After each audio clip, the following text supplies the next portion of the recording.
തിരുവനന്തപുരം കഴക്കൂട്ടത്ത് നിന്ന് കാണാതായ പെൺകുട്ടിയുമായി പോലീസ് സംഘം ഇന്ന് കേരളത്തിലേക്ക് തിരിക്കും. ട്രെയിൻ മാർഗമായിരിക്കും കുട്ടിയുമായി കഴക്കൂട്ടം എസ്.ഐയുടെ നേതൃത്വത്തിലുള്ള സംഘം കേരളത്തിലേക്ക് പുറപ്പെടുന്നത്. കാണാതായി 37 മണിക്കൂറിന് ശേഷം വിശാഖപട്ടണത്ത് നിന്നാണ് 13-കാരിയെ കണ്ടെത്തിയത്.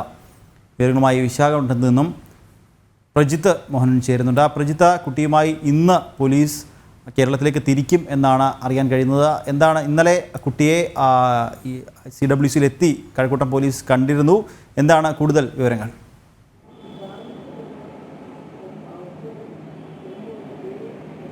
നിഖിൽ, ഇന്ന് ഏതാണ്ട് 9:30 കഴിയുന്നതോടെ പോലീസ് സംഘം അവർ താമസിക്കുന്ന ഹോട്ടലിൽ നിന്നും മലയാളി സംഘടനാ പ്രതിനിധികൾക്കൊപ്പം CWCയിലേക്ക് എത്തിച്ചേരും. അതിനുശേഷം നടപടിക്രമങ്ങൾ പൂർത്തിയാക്കി കുട്ടിയെ കൈമാറുന്നത് 10 മണിക്ക് സംഘം അതിനുള്ളിൽ കയറും. 11 മണിയോടെ കുട്ടിയുമായി തിരിച്ച് ഇവിടെ നിന്ന് യാത്ര തുടങ്ങാൻ കഴിയുമെന്നുള്ളതാണ് നമുക്ക് മനസ്സിലാക്കുന്നത്. പക്ഷേ അതിന് മുൻപ് ഈ മലയാളി സമാജത്തിൻ്റെ ഓഫീസിൽ അല്പസമയം ഉണ്ടാകും. അതിന് അവിടെ ഒരു വിശ്രമമൊക്കെ കഴിഞ്ഞ് ഭക്ഷണമൊക്കെ കഴിച്ച ശേഷമായിരിക്കും യാത്ര ആരംഭിക്കുക. നമുക്കിപ്പോൾ മനസ്സിലാകുന്നതനുസരിച്ച് ഒന്നെങ്കിൽ ഒരു ലോക്കൽ ട്രെയിൻ പിടിച്ച് ഇവിടെ നിന്നും വിജയവാഡയിൽ പോയി അവിടെ നിന്നും കേരള എക്സ്പ്രസ് വഴി കേരളത്തിലേക്ക് വരാനാണ് അവർ നോക്കുന്നത്. അതല്ലെങ്കിൽ ഇവിടെ നിന്ന് വാഹനമാർഗം വിജയവാഡയിലേക്ക് പോകുന്നു. അവിടെ നിന്ന് വീണ്ടും കേരള എക്സ്പ്രസ് വഴി പോകാനുള്ളൊരു ഉദ്ദേശത്തിലാണ് നിലവിലുള്ളത്. എന്തായാലും കുട്ടിയെ റിലീസ് ചെയ്ത് കഴിഞ്ഞാൽ ഭക്ഷണം കഴിച്ചതിന് ശേഷം എത്രയും പെട്ടെന്ന് ഇവിടെ നിന്നും യാത്ര തിരിക്കുമെന്നുള്ളതാണ് നമുക്ക് ഇവിടുത്തെ പോലീസുകാർ അറിയിച്ചിരിക്കുന്നത്. എന്തായാലും അല്പസമയത്തിനുള്ളിൽ തന്നെയും കുട്ടിയെ സ്വീകരിക്കാൻ അല്ലെങ്കിൽ കുട്ടിയെ റിസീവ് ചെയ്യാനായി പോലീസ് സംഘം ഇവിടെ നിന്ന് CWCയിലേക്ക് പോകും. ഏറ്റെടുത്തതിന് ശേഷം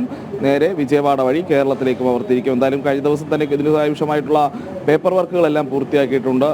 അവിടെ നിന്നുള്ള CWCയിൽ നിന്നുള്ള രേഖകളെല്ലാം ഇവിടെ കൈമാറി. അതോടൊപ്പം തന്നെ കേസിൻ്റെ വിശദാംശങ്ങളുമെല്ലാം കഴിഞ്ഞ ദിവസം തന്നെ ഇവിടുത്തെ CWC അധികൃതർക്ക് കൈമാറിയിരുന്നു. അവിടെ ഒരു CWCയുടെ ഒരു പാനലാണ് ഈ രേഖകളൊക്കെ പരിശോധിച്ച് കുട്ടിയെ റിലീസ് ചെയ്യാനുള്ള അനുമതി നൽകിയത്. ഇന്ന് കഴിഞ്ഞ ദിവസം യാത്രാ സൗകര്യങ്ങളുടെയൊക്കെ ഒരു അപര്യാപ്തത കൊണ്ടും സമയമേറെ വൈകിയത് കൊണ്ടുമാണ് പോലീസ് സംഘം കഴിഞ്ഞ ദിവസം തന്നെ കുട്ടിയെ ഏറ്റെടുക്കാഞ്ഞത്.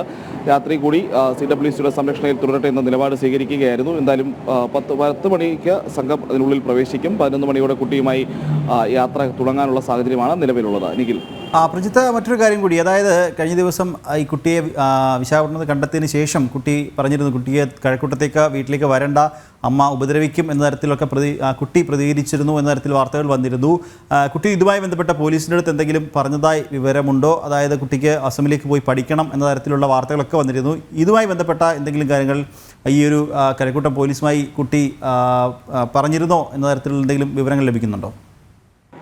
പോലീസുകാർ പറയുന്നത് നിലവിൽ പോലീസുകാർക്കൊപ്പം വരാനുള്ള കുട്ടി തയ്യാറാണ് എന്നുള്ളതാണ്. കഴിഞ്ഞ ദിവസം നമ്മളത് ആ ഒരു ക്ലാരിറ്റിക്ക് വേണ്ടി ചോദിച്ചിരുന്നു. കാരണം കുട്ടി തിരുവനന്തപുരത്തേക്ക് വരാൻ തയ്യാറാണ് എന്ന് ചോദിച്ച സമയത്ത് കുട്ടി വരാൻ തയ്യാറാണ് എന്ന് പറഞ്ഞിരുന്നു. അപ്പോൾ നമ്മൾ കൂടുതൽ വ്യക്തതയ്ക്കായി പോലീസുകാർക്കൊപ്പം വരാനാണോ വീട്ടിലേക്ക് പോകാനാണോ കുട്ടി തയ്യാറാകുന്നത് എന്ന് ചോദിച്ചപ്പോൾ പോലീസുകാർക്കൊപ്പം തിരുവനന്തപുരത്തേക്ക് വരാൻ കുട്ടി തയ്യാറാണ് എന്നുള്ളതാണ്. അവിടെ അകത്ത് കയറി CWCക്ക് അകത്ത് കയറി ഈ കുട്ടിയുമായി സംസാരിച്ച് അല്ലെങ്കിൽ കുട്ടിയെ കണ്ട പോലീസുകാർ പറയുന്നത്.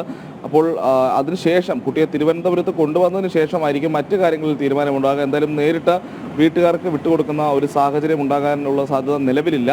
പ്രത്യേകിച്ച് പോലീസ് FIR രജിസ്റ്റർ ചെയ്തിട്ടുള്ളൊരു കേസാണ്. അതുകൊണ്ട് തന്നെ കോടതിയിൽ ഹാജരാക്കേണ്ടതുണ്ട്. അതോടൊപ്പം തന്നെ CWCയുടെ കൗൺസിലിംഗ് അടക്കമുള്ള കാര്യങ്ങൾ ചെയ്യേണ്ടതുണ്ട്. അവിടെ ഒരു ട്രാൻസ്ലേറ്ററെ ഇരുത്തി കുട്ടിയോട് കാര്യങ്ങൾ വ്യക്തമായി ചോദിച്ചറിയാൻ, വീട്ടിൽ ഏതെങ്കിലും തരത്തിലുള്ള വലിയ മർദ്ദനങ്ങളോ വല്ലതും നേരിടേണ്ടി വന്നിട്ടുണ്ടായിരുന്നോ, അല്ലെങ്കിൽ മറ്റു തരത്തിൽ എന്തെങ്കിലും പ്രശ്നങ്ങളുണ്ടായിരുന്നോ തുടങ്ങിയിട്ടുള്ള കാര്യങ്ങൾ ചോദിച്ചറിയേണ്ടതുണ്ട്. അതൊരു കൗൺസിലറെ ഇരുത്തി ചോദിച്ചറിയും. അതിനുശേഷം CWCയുടെയും കോടതിയുടെയും തീരുമാനപ്രകാരമായിരിക്കും ഈ കുട്ടിയുടെ ഭാവി നിർണ്ണയിക്കുക. കുട്ടിയുടെ ആഗ്രഹം കുട്ടി നേരത്തെ പ്രകടിപ്പിച്ചത് കുട്ടിക്ക് അസമിലെ മുത്തശ്ശിയുടെ അടുത്തേക്ക് പോകണമെന്നുള്ളതാണ്. നിലവിൽ അത് ആ സമയത്തെ ദേശത്തിൻ്റെയൊക്കെ പ്രശ്നങ്ങളും കാര്യങ്ങളുമൊക്കെ ഉണ്ടായിരിക്കാം കുട്ടിയുടെ തീരുമാനത്തിന് പിന്നിൽ. എന്തായാലും ഇന്ന് ഇവിടെ നിന്ന് സംഘം തിരിക്കുന്നു. നാളെ തിരുവനന്തപുരത്ത് എത്തുന്നു. അതിനുശേഷം കോടതി നടപടികളുണ്ട്, CWCയുടെ നടപടികളുണ്ട്. ഈ കൗൺസിലിംഗും എല്ലാം കഴിഞ്ഞതിന് ശേഷമായിരിക്കും കുട്ടിയുടെ ഭാവി സംബന്ധിച്ച തീരുമാനം എന്താണെന്നുള്ള കാര്യത്തിൽ തീരുമാനമെടുക്കുക.